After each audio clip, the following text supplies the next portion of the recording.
Hello, hello darling, comment tu vas? Voici notre troisième jour de calendrier de l'Avent 2.0. J'espère que tu tiens. Voilà, on a embarqué ensemble, on ira ensemble jusqu'au bout. Pour toi qui arrive, en tout cas, tu peux encore embarquer. Tu auras quelques minutes à rattraper, mais tu peux encore embarquer. Alors, allez, c'est parti. La troisième surprise aujourd'hui. Alors, c'est un vrai ou faux? Une affirmation vraie ou fausse? Je peux utiliser un crayon UE pour mes sourcils. Mes sourcils. Alors, j'ai envie de te poser la question. On est là ensemble, non? Donc voilà. Qu'est-ce que tu mets sur tes sourcils? Si tu te maquilles les sourcils, bien sûr, avec un crayon, qu'est-ce que tu mets? Un crayon sourcil vraiment spécial sourcil ou un crayon UE? Parce que tu sais, c'est différent. Tu peux mettre pause, d'accord? Allez, darling, tu peux mettre pause et tu vas regarder dans la trousse là qu'est-ce que tu appliques sur tes sourcils? Est-ce que c'est un crayon UE ou c'est un crayon spécial sourcil? Ça m'intéresse. Si, bien sûr, tu utilises un crayon sourcil. Alors, je vais répondre à cette affirmation. Je dirais que ce n'est ni totalement vrai et faux, mais pas complètement. Chaque partie du visage a son produit spécifique. C'est pas pour rien que nous avons plusieurs produits dans la trousse de maquillage. C'est parce que chaque produit a sa place, tout simplement. Et pour les sourcils, normalement, nous utilisons un crayon sourcil parce que c'est adapté tout simplement pour cette zone. Et crayon UE, je dirais faux, mais pas complètement. Pourquoi? Tu pourras l'utiliser sur ton sourcil, mais à quelques conditions. Il faudrait qu'il soit plus ou moins mat, la couleur de ta carnation, d'accord? Donc ça aille avec ta carnation. Et troisièmement, il faudrait qu'il ait une texture qui va se fixer et qui va tenir quand même longtemps parce que les sourcils sont quand même sur une zone assez frontale. C'est une zone qui chauffe assez, ok?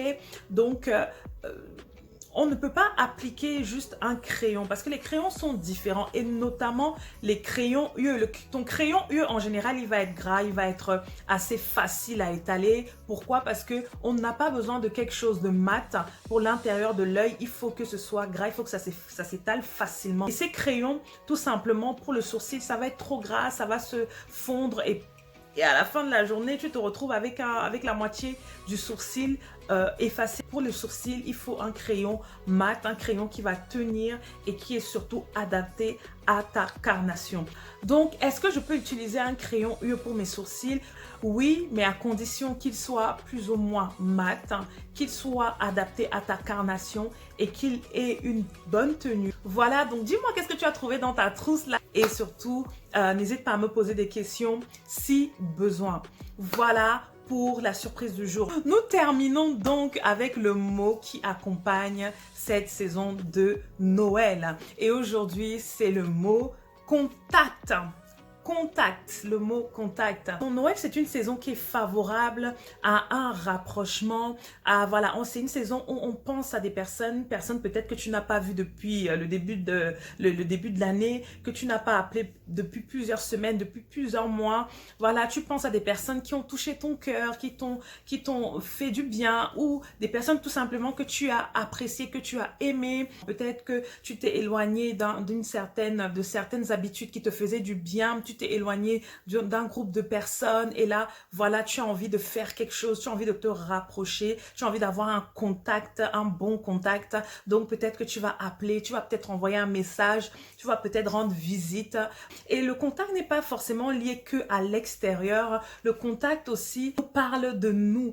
Noël est une saison favorable pour se rapprocher de nous, en fait, de notre intérieur. Pour revenir à nous, en fait. Ce n'est pas égoïste, mais c'est important que nous soyons en phase avec ce qui se passe à l'intérieur de nous, nos motivations, ce qui nous donne vraiment, qui nous rebooste, qui nous fait du bien, qui touche notre cœur, qui nous fait vibrer, quelque chose voilà, qui est lié vraiment à notre être intérieur et on a envie de se rapprocher de ça, on a envie d'avoir un contact avec notre être intérieur. S'il s'agit de conviction, voilà, on a envie de se rappeler, de se rapprocher de ça. S'il s'agit d'une passion, s'il s'agit voilà, d'un amour mais intérieur qui est lié à notre épanouissement, qui est lié, voilà, à notre vie au quotidien, on a envie de se rapprocher, d'avoir un contact avec l'intérieur, vraiment avec nous et se dire, ok, là je suis bien, là je suis contente, je suis reconnaissante, ou là, voilà, ça ne va pas du tout et on veut aller là à l'intérieur pour avoir un toucher, pour avoir quelque chose qui va nous mettre bien, qui va nous rendre fiers ou qui va finalement permettre tout simplement que nous soyons nous en fait pour finalement être bien à l'extérieur. Contact. Ah là là, darling, si tu étais là, on allait prendre une tasse de chocolat. Je ne sais pas, qu'est-ce qu'on pouvait me prendre avec ça? Tasse de chocolat, une soupe, quelque chose. Mais on allait se poser là, on allait... Ah là là, voilà, le sujet est tellement intéressant. Qu'est-ce que ça t'inspire? N'hésite pas à partager. On est embarqués là ensemble. Donc du coup, on partage pendant ce temps, pendant qu'on avance là, on partage. Donc n'hésite pas, une phrase ou plus, ce que ce mot peut t'inspirer également. D'accord, darling? Je te souhaite une très belle soirée. C'est le week-end, c'est le week-end, c'est le week-end, c'est le week-end. Enjoy, girl! Et on se voit demain pour la surprise du 4e jour. Bisous. Bye.